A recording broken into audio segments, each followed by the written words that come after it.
Hi guys, current affairs funda में आप सभी का स्वागत है। मैं हूं आपके साथ अभिषेक शर्मा और इस वीडियो में हम 13 अगस्त तक के सभी इंपॉर्टेंट करंट अफेयर्स कवर करने वाले हैं।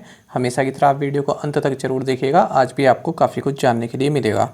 साथ ही गाइस, इस सेशन को शुरू करने से पहले आप सभी को बताना चाहूँगा, यदि आप हमारे daily current affairs PDF, weekly PDF और मंथली पीडीएफ चाहते हैं तो इस वीडियो के फर्स्ट कमेंट में दिए गए लिंक पर क्लिक करके पा सकते हैं। ज़्यादा जानकारी के लिए आप इस स्लाइड पर दिए गए सभी पॉइंट्स को जरूर पढ़ें और कोई भी आपका डाउट हो, कुछ भी आप पूछना चाहें तो हमें कमेंट बॉक्स में ज़रूर लिखें। तो चलिए फिर करते हैं शुरुआत इस वीडियो सेशन की। विश्व हाथी दिवस हर साल किस दिन मनाया जाता है? ऑप्शंस आपके सामने हैं। सही आंसर होगा option D. So world elephant day is celebrated every year on August 12 और सबसे पहले ये 12 अगस्त 2012 को मनाया गया था। और किसके द्वारा शुरू किया गया था? ये Patricia Sims and Michael Clarke के द्वारा साल 2011 में इसको इनिशिएट किया गया था। आपको जानना चाहिए, 2 पॉइंट्स यहाँ पर आपके लिए इंपॉर्टेंट हैं जो एग्जाम में पूछ ले जाते हैं। पहला तो ये कि भारत में प्रोजेक्ट एलिफेंट इसको 1992 में शुरू किया गया था। और क्या आपको पता है कि एलिफेंट जो है ये भारत का नेशनल हेरिटेज एनिमल है। तो साल 2010 में एलिफेंट को नेशनल हेरिटेज एनिमल घोषित किया गया था। दोनों ही पॉइंट्स आप याद रखेंगे। आगे बढ़ते हैं। हिमालयन फिल्म फेस्टिवल 2021 के पहले संस्करण की मेजबानी कौन सा राज्य या केंद्र शासित प्रदेश करेगा? ऑप्शंस हैं लद्दाख, उत्तराखंड, हिमाचल प्रदेश या फिर जम्मू एंड कश्मीर। सही आंसर होगा option A. So Ladakh will host the first edition of the Himalayan film festival 2021 और 24 सितंबर से 28 सितंबर तक लेह में ये होगा। फर्स्ट एडिशन है ये, इसलिए इंपॉर्टेंट रहेगा ये वाला क्वेश्चन आपके लिए। साथ ही आपको जानना चाहिए, लद्दाख के लेफ्टिनेंट गवर्नर आर के माथुर हैं, आप सभी जानते हैं, और कैपिटल लेह है। 2 डिस्ट्रिक्ट हैं यहाँ पर, एक तो लेह डिस्ट्रिक्ट है और एक है कारगिल डिस्ट्रिक्ट। हाल ही में हमने लद्दाख से जुड़े करंट अफेयर्स पढ़ा है कि लद्दाख ने पानी माह कैंपेन इसको शुरू किया है। साथ ही बॉर्डर रोड्स ऑर्गेनाइजेशन BRO ने 19,300 फीट पर वर्ल्ड का जो है हाईएस्ट मोटरेबल रोड का कंस्ट्रक्शन कंप्लीट किया है। तो दोनों ही आप याद रखेंगे। आगे बढ़ते हैं। किस राज्य ने IT क्षेत्र के लिए राजीव गांधी पुरस्कार शुरू करने की घोषणा की है? पंजाब, राजस्थान, महाराष्ट्र या फिर उत्तर प्रदेश? सही आंसर है option C. So Maharashtra has announced the launch of Rajiv Gandhi award for IT sector. तो देखिए, इस तरह की जो भी इंस्टीट्यूशंस हैं या कंपनीज़ हैं जो IT सेक्टर में काफ़ी अच्छा कार्य करेंगी, ठीक है, एक्सीलेंस दिखाएंगी, तो उनको राजीव गांधी पुरस्कार से सम्मानित किया जाएगा। ऐसा कहा है महाराष्ट्र गवर्नमेंट ने। आपको जानना चाहिए, महाराष्ट्र के चीफ मिनिस्टर उद्धव ठाकरे हैं, गवर्नर भगत सिंह कोश्यारी हैं और कैपिटल मुंबई है। अगर हम महाराष्ट्र से जुड़े हाल ही के करंट अफेयर्स की बात करें जो हमने पढ़े हैं, तो महाराष्ट्र ने जो स्टार्टअप इकोसिस्टम है इसको मजबूत करने के लिए यूनाइटेड किंगडम गवर्नमेंट के साथ एक MOU साइन किया है। साथ ही महाराष्ट्र जो है ये ओवरऑल 4th गवर्नमेंट एंटिटी बन गया है पूरे विश्व में, जो कि एजुकेशन डॉक्यूमेंट्स जो होते हैं इनको ब्लॉकचेन टेक्नोलॉजी है उससे जो है इनको डिस्ट्रीब्यूट करेगा या फिर इनको रिजर्व करेगा। साथ ही आपको जानना चाहिए, ये महाराष्ट्र से जुड़े हुए कुछ स्टैटिक जी के फैक्ट्स हैं जो कि हम हमेशा पढ़ते आए हैं। Doctor Baba Saheb Ambedkar international airport ये नागपुर में है। बैंक के एग्ज़ाम में भी कई बार पूछा गया है और जो SSC के एग्ज़ाम होते हैं उसमें भी पूछा गया है, तो ये इंपॉर्टेंट है, याद रखिएगा। साथ ही देखिए, सेंट्रल रेलवे हो गया, आपका कोंकण रेलवे हो गया, वेस्टर्न रेलवे हो गया, इन तीनों की हेडक्वार्टर्स महाराष्ट्र में है। और यूनेस्को वर्ल्ड हेरिटेज साइट्स यहाँ पर कौन कौन सी हैं? अजंता, एलोरा एंड एलिफेंटा केव। साथ ही छत्रपति शिवाजी महाराज टर्मिनस, जिसे विक्टोरिया टर्मिनस भी कहा जाता था पहले। साथ ही आपको जानना चाहिए, पुणे को ऑक्सफोर्ड ऑफ द ईस्ट के नाम से जाना जाता है और नासिक को कहा जाता है वाइन कैपिटल ऑफ इंडिया, क्योंकि यहाँ पर अंगूर की खेती काफ़ी होती है। और महाराष्ट्र की इकोनॉमी जो है ये भारत में सबसे लार्जेस्ट है अगर हम स्टेट्स की बात करें। और ये भी आपको जानना चाहिए, नंदौर मधमेश्वर वेटलैंड, तो ये महाराष्ट्र की पहली रामसर साइट है और साल 2020 में इसको ये दर्जा दिया गया था। और इसी साल 2020 में ही लोनार लेक जो कि बुल्दाना डिस्ट्रिक्ट में है, ये भी यहाँ पर रामसर साइट बनी थी। तो ये दोनों ही रामसर साइट महाराष्ट्र में है और बिल्कुल लेटेस्ट हैं, इसलिए आप इनको याद रखेंगे। किस राज्य ने काकोरी ट्रेन षड्यंत्र का नाम बदलकर काकोरी ट्रेन एक्शन कर दिया है? सही आंसर होगा option D. So Uttar Pradesh state government has renamed the Kakori train conspiracy as Kakori train action. तो काकोरी ट्रेन एक्शन अब इसको कहा जाएगा। काकोरी आप जानते हैं कि लखनऊ के पास एक विलेज है और 9 अगस्त 1925 को ये जो घटना हुई थी काकोरी ट्रेन एक्शन। तो देखिए ये ट्रेन थी नंबर 8 डाउन ट्रेन। तो इसमें जो है जो पैसा था वो हम भारतीयों का ही पैसा था, तो उसको जो है जो भारतीय थे जो इसमें शामिल थे उन्होंने वापस ले लिया था। एक तरह से उसको जो है जो इनकी भाषा में कहते हैं कि रॉबरी कर ली गई थी उसकी, ठीक है। तो अब यहाँ से कॉन्स्पिरेसी हटाकर इन्होंने एक्शन कर दिया है। और ऐसा कहा जाता है क्या, ये फैक्ट ही है कि हिंदुस्तान रिपब्लिकन एसोसिएशन इसी के मेंबर थे जिन्होंने इसमें यहाँ पर ये पैसा वापस लिया था अपना, ठीक है। मैं भी इसको ये नहीं कहूँगा कि लूटा था, ये हमारा ही पैसा है जो ये अंग्रेज ले जा रहे थे इसमें। और साथ ही आपको जानना चाहिए इसी की वजह से इसमें कौन कौन शामिल थे। 19 दिसंबर 1927 को फ्रीडम फाइटर्स राम प्रसाद बिस्मिल, अशफाक उल्लाह खां और रोशन सिंह, इन तीनों को ही फांसी की सज़ा दे दी गई थी। तो इनके साथ साथ और भी कई सारे इसमें शामिल थे, लेकिन मुख्य रूप से ये लोग शामिल थे। तो इनको फांसी की सज़ा दी गई थी 19 दिसंबर 1927 को। दुरंत कप 2021 का 130वां संस्करण किस स्थान पर आयोजित होने वाला है? ऑप्शंस आपके सामने हैं और सही आंसर होगा option C. So 130th edition of Durand cup 2021 scheduled to be held at Kolkata. ये तो एग्जामिनर्स का काफ़ी फेवरेट क्वेश्चन रहता है कि दुरंत कप किस खेल से संबंधित है ना। काफ़ी बार पूछा जाता है और कई टाइम से पूछा जाता है ये। तो कोलकाता में होगा ये 5 सितंबर से 3 अक्टूबर के बीच में। फुटबॉल से संबंधित है, ये आप जानेंगे। और ये वर्ल्ड का 3rd ओल्डेस्ट और एशिया का ओल्डेस्ट फुटबॉल टूर्नामेंट है। अच्छा, और क्या आपको पता है किसके नाम पर है ये? तो मोर्टिमर दुरंत, ये जो थे उस टाइम फॉरेन सेक्रेटरी थे भारत के, इनके नाम पर है ये। साल 1888 में सबसे पहले दाक्षाई हिमाचल प्रदेश में इसको ऑर्गेनाइज किया गया था, इस टूर्नामेंट को। अच्छा, और ये ऐसा कप है जिसमें विनर को जो है 3 ट्रॉफी दी जाती हैं, प्रेसिडेंट्स कप, दुरंत कप और शिमला ट्रॉफी, ये दी जाती हैं जो भी विनर होता है उसको। स्थापित अक्षय ऊर्जा क्षमता के मामले में विश्व में भारत का स्थान क्या है? ऑप्शंस आपके सामने हैं और सही आंसर होगा option C. So India's position in the world in terms of installed renewable energy capacity is 4th।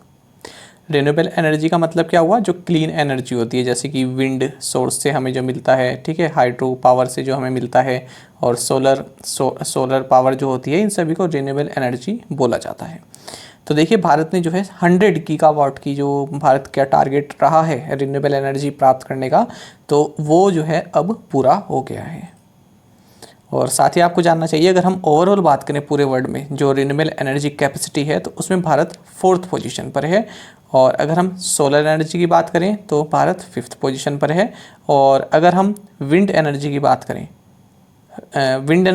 करें तो भारत 4th नंबर पर है। सोलर एनर्जी की बात करें तो 5th नंबर पर है। और ओवरऑल अगर हम रिन्यूएबल एनर्जी कैपेसिटी की बात करें तो 4th पोजीशन पर है।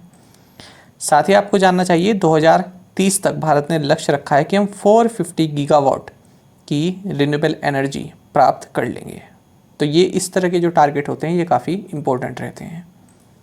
और आपको जानना चाहिए union minister for power and new and renewable energy, ये हैं RK सिंह, जिनकी इमेज आपको दिखाई थी। भारत ने किस देश के साथ पहला द्विपक्षीय अभ्यास AL मोहम्मद अल हिंदी शुरू किया है? ऑप्शंस आपके सामने हैं, सही आंसर होगा option D. So India kick started मतलब शुरू किया गया है कोई काम। India kick started a maiden यानी कि पहली बार bilateral exercise AL Al Mohammed Al Hindi, ठीक है। तो किसके साथ किया है? सऊदी अरब के साथ। तो देखिए अल मोहम्मद अल हिंदी, तो इस तरह की एक सेना अभ्यास है जो कि भारत और सऊदी अरेबिया के बीच में शुरू हो चुका है। कहाँ पर? अल जुबैल पोर्ट है ये सऊदी अरबिया में। यहाँ पर जो PCS टाइप के एग्ज़ाम की तैयारी कर रहे हैं तो उनके लिए जानना ज़रूरी रहेगा कि ये पोर्ट कहाँ पर है। बाकी जो बैंक के एस्पिरेंट्स हैं, SSC के एस्पिरेंट्स हैं, उनके लिए इतना इंपॉर्टेंट नहीं है कि ये पोर्ट कहाँ पर है, लेकिन फिर भी हमको ये जानना चाहिए पोर्ट अल जुबैल यहाँ पर ये शुरू हुआ है। पूछ लिया जाता है कि कहाँ पर हुआ है। और यहाँ पर जो है भारत की जो INS कोची है ये पहुँची है, ये पार्टिसिपेट करेगी। भारतीय कुश्ती महासंघ यानी कि रेसलिंग फेडरेशन ऑफ इंडिया ने अनुशासनहीनता के कारण किस पहलवान को निलंबित कर दिया है? ऑप्शंस आपके सामने हैं, सही आंसर होगा option C. So wrestler Vinesh Phogat has been suspended by the wrestling federation of India due to indiscipline. तो देखिए विनेश फोगाट रेसलर हैं, साथ साथ सोनम मलिक, इन दोनों को ही टेम्परेली सस्पेंड कर दिया गया है रेसलिंग फेडरेशन ऑफ इंडिया के द्वारा। तो इनका तो कुछ कागजात से रिलेटेड है, कुछ इन्होंने अपने सर्टिफिकेट जो है कलेक्ट नहीं किए। विनेश फोगाट का ये है कि इन्होंने जो है इनडिसिप्लिन दिखाया है वहाँ पर। इन्होंने जो भारतीय कोच हैं उनसे ट्रेनिंग नहीं ली, जब टोक्यो गई तो इन्होंने कहा कि जो इनके पर्सनल कोच हैं उनसे ही ये ट्रेनिंग लेगी। साथ ही जो स्पॉन्सर हैं, इन्होंने जो अपनी किट है उस पर इस स्पॉन्सर का जो टैग है वो नहीं लगवाया, और जिस ब्रांड को ये अपने आप स्पॉन्सर करती हैं उसका टैग इन्होंने लगाना जो है ज़्यादा प्रेफर किया। साथ ही इन्होंने रूम शेयर नहीं किया किसी और के साथ, क्योंकि 4 रेसलर यहाँ से गई हुई थी, विमेन रेसलर, और उनमें से किसी के साथ भी इन्होंने रूम शेयर करना जो है मना कर दिया था। तो इस तरह के चार्जेस इन पर लगाए गए हैं, इसलिए इनको सस्पेंड कर दिया गया है और इनसे जवाब मांगा गया है। साथ ही आपको जानना चाहिए जो रेसलिंग फेडरेशन ऑफ इंडिया है इसके प्रेसिडेंट है ब्रिजभूषण शरण सिंह, और इसका हेडक्वार्टर्स है न्यू दिल्ली। पुरुषों और महिलाओं की श्रेणियों में क्रमशः जुलाई के लिए ICC player of the month के रूप में किसे नामित किया गया है? ऑप्शंस आपके सामने हैं और सही आंसर होगा option D. So Shakib Al Hasan and Stefanie Taylor has been named as ICC player of the month for July in the men's and women's categories respectively. तो देखिए जो ICC है ये हर महीने जो उस महीने के जो फेवरेट मेल क्रिकेटर होते हैं और जो फेवरेट फीमेल क्रिकेटर होते हैं उनके नाम बताती है। तो इसी तरह से जुलाई के महीने में रहे हैं शाकिब अल हसन, और जो महिलाओं की कैटेगरी में स्टेफनी टेलर। तो शाकिब अल हसन बांग्लादेश के हैं, आप सभी जानते हैं। स्टेफनी टेलर ये वेस्ट इंडीज की हैं। यूनिसेफ इंडिया ने बच्चों के लिए ऑनलाइन एक सुरक्षित वातावरण बनाने के लिए किस संस्था के साथ भागीदारी की है? ऑप्शंस आपके सामने हैं और सही आंसर होगा option C. So UNICEF India has partnered with Facebook to launch joint initiative for creating a safe environment for children online. तो देखिए ऑनलाइन प्लेटफॉर्म्स पर जो है किसी भी बच्चे के साथ किसी भी तरह का जो क्राइम है, कोई ब्लैकमेलिंग है, ये सब ना हो, इसलिए यूनिसेफ इंडिया ने फेसबुक के साथ इस रिगार्ड में MOU साइन किया है, एक 1 ईयर जॉइंट इनिशिएटिव लॉन्च किया है। आपको जानना चाहिए जो यूनिसेफ है, यूनाइटेड नेशंस चिल्ड्रंस फंड जो है, इसका हेडक्वार्टर्स न्यूयॉर्क यूनाइटेड स्टेट्स में है। पूछ लिया जाता है, यूनेस्को और यूनिसेफ में कई बार कन्फ्यूजन हो जाता है हेडक्वार्टर्स को लेकर, तो ये आप याद रखेंगे, अलग अलग इनको याद करेंगे। और स्थापना जो वर्ष है ये भी पूछ लिया जाता है, 11 दिसंबर 1946 को इसकी स्थापना हुई थी। और हाल ही में हमने पढ़ा था जो यूनिसेफ की चीफ हैं हेनरिटा फोरे, इन्होंने हाल ही में रिज़ाइन कर दिया है। तो क्वेश्चन इस तरह से फ्रेम हो सकता है कि हेनरिटा फोरे जिन्होंने हाल ही में रिज़ाइन कर दिया है, या फिर ऐसा हो सकता है कि हेनरिटा इन्होंने किस एजेंसी के चीफ के रूप में हाल ही में इस्तीफ़ा दिया है। तो इस तरह से भी क्वेश्चन पूछ लिया जाता है और 4 एजेंसी आपको दे देंगे। तो याद रखेंगे यूनिसेफ के चीफ ये रही हैं और इन्होंने अब इस्तीफ़ा दे दिया है। DRDO द्वारा लॉन्च की गई निर्भय क्रूज मिसाइल की रेंज कितनी है?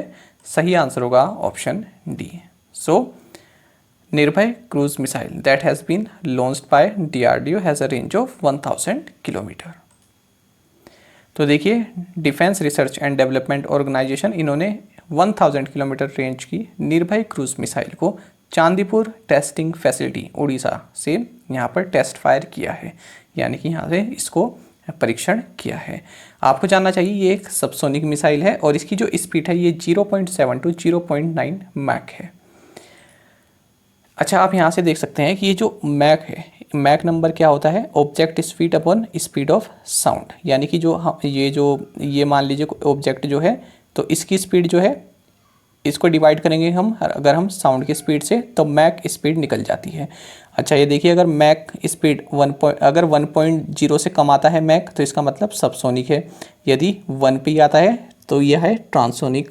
और अगर मैक, यहाँ से मैक नंबर आपका 1 से ज़्यादा आता है तो सुपरसोनिक, और अगर मैक नंबर आपका 5 से ज़्यादा आ जाता है तो इसको बोलते हैं हाइपरसोनिक। ठीक है, तो कई बार आपके मन में रहता है ना कि सुपरसोनिक और हाइपरसोनिक में क्या अंतर है, तो ये अंतर होता है।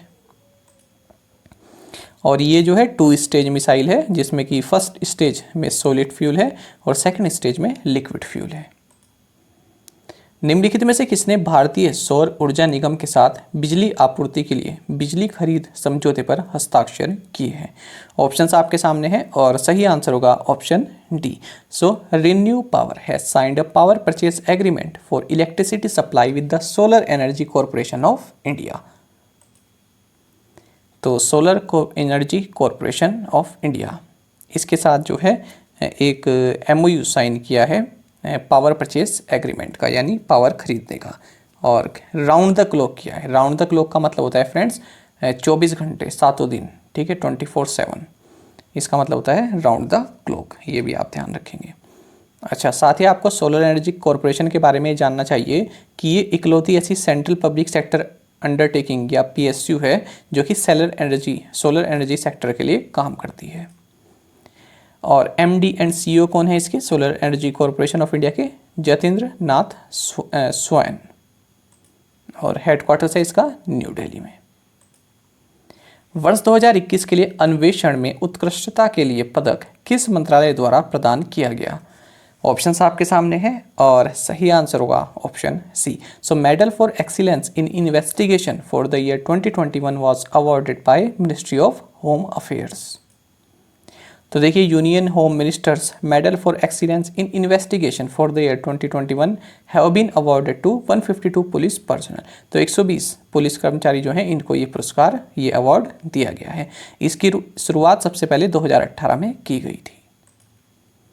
किस राज्य में आदिपुरम उत्सव मनाया जाता है जो कि देवी आंडाल को समर्पित है?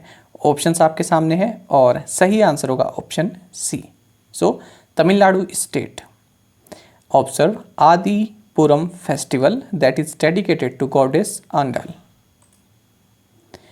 तो देखिए, आंडाल टेम्पल है यहाँ पर और यहीं पर ये फेस्टिवल मनाया जाता है, आदिपुरम कार फेस्टिवल, और गॉडेस आंडाल को ये समर्पित है। तो जो तमिल मंथ होता है आदि, इसमें ये मनाया जाता है। द अर्थ स्पिनर नामक पुस्तक के लेखक कौन है? ऑप्शंस आपके सामने हैं और सही आंसर होगा option C. So Anuradha Roy is the author of the book titled the earth spinner. और साथ ही आपको जानना चाहिए कि 2018 जो Tata literature live book of the year award है, ये भी इन्हीं को मिला था। किस रचना के लिए? All the lives we never lived. 2020 global youth development index में भारत की रैंक क्या है? ऑप्शंस आपके सामने हैं और सही आंसर होगा option C. So India's rank in the 2020 global youth development index is 122। तो देखिए, जो 2020 ग्लोबल यूथ डेवलपमेंट इंडेक्स है, किसके द्वारा रिलीज किया गया है? कॉमनवेल्थ सेक्रेटेरिएट जो कि लंदन में है, इसके द्वारा इसे लॉन्च किया गया है। 181 कंट्रीज को यहाँ पर शामिल किया गया और भारत का जो स्थान है ये 122वां रहा है। इस इंडेक्स को टॉप किया है सिंगापुर ने पहली बार, और इसके बाद रहा है फिर Slovenia, Norway, Malta and Denmark. अगर हम बॉटम कंट्रीज़ की बात करें तो Chad, Central African Republic, South Sudan, Afghanistan और नाइजर, ये जो है बॉटम पर रही है। अब देख लेते हैं प्रीवियस असाइनमेंट क्वेश्चंस के answer. What is the capital and currency of Niger? Answer is Niamey and currency is West African CFA franc. Which city is set to host the Summer Olympics in 2024? Answer is Paris. Ghumar is a traditional folk dance of which state? Answer is Rajasthan. Padmaja Naidu Himalayan Zoological Park is located in which state? Answer is West Bengal, Darjeeling में है ये। Who carried the Indian flag? Darjeeling में ये park है, ठीक है, दार्जिलिंग आता है वेस्ट बंगाल में। Who carried the Indian flag for the closing ceremony eight Tokyo 2020? Answer is Bajrang Punia. और आप में से कई एस्पिरेंट्स ने बिल्कुल सही आंसर दिया है। फ्रेंड्स, आप इन क्वेश्चंस में पार्टिसिपेट किया कीजिए ज़्यादा से ज़्यादा संख्या में। कुछ ही एस्पिरेंट्स हैं जो डेली पार्टिसिपेट करते हैं, ठीक है। तो इन असाइनमेंट क्वेश्चंस का उद्देश्य, जो पर्पस है, वो कैसे पूरा होगा अगर आप लोग इसमें पार्टिसिपेट नहीं करेंगे, ठीक है। तो आप इसमें पार्टिसिपेट जरूर किया कीजिए। वरना कोई फ़ायदा नहीं है अगर हम इनको क्वेश्चंस को आपको दें और आप इनका आंसर ना बताएं। Where is the landfall island located? Who is known as waterman of India? What is the capital and currency of Burkina Faso? Which city is set to host the summer Olympics in 2028? Govind Pashu Vihar national park is located in which state? अच्छा, SSC CHSL का जो exam हुआ, कल जो exam हुआ था, उसमें पूछा गया था कलबेलिया डांस। ठीक है, तो ये तो वैसे कॉमन है, पढ़ाई होगा आप लोगों ने, लेकिन ये हमने असाइनमेंट क्वेश्चन में भी किया था। तो एक एस्पिरेंट्स हैं, वो डेली आंसर करती हैं इसमें, तो उन्होंने बताया था कि असाइनमेंट क्वेश्चन में हमने ये दिया था, तो उनको ये याद रहा है क्योंकि वो आंसर करती हैं डेली। तो इसलिए आप इन चीज़ों को आंसर किया कीजिए, ये आपके माइंड में बिल्कुल एकदम मतलब एकदम फिट बैठ जाएंगे आपके माइंड में अगर आप खुद से इनको टाइप करके लिखते हैं। और कुछ एस्पिरेंट्स तो ऐसे हैं, पूरा क्वेश्चन अच्छे से लिखते हैं फिर उसका आंसर भी लिखते हैं। ठीक है, तो ये आपके ऊपर है, आप किस तरह से करना चाहें, पर आंसर आप ज़रूर दिया कीजिए। साथ ही करंट अफेयर्स फंडा को आप टेलीग्राम पर भी ज्वाइन कर सकते हैं। यहाँ पर आप रेगुलर वीडियोस, अपडेट्स और करंट क्विज जैसा हम आप सभी के लिए डालते रहते हैं। साथ ही डिस्कशन ग्रुप में आप किसी भी क्वेश्चन का सॉल्यूशन पा सकते हैं।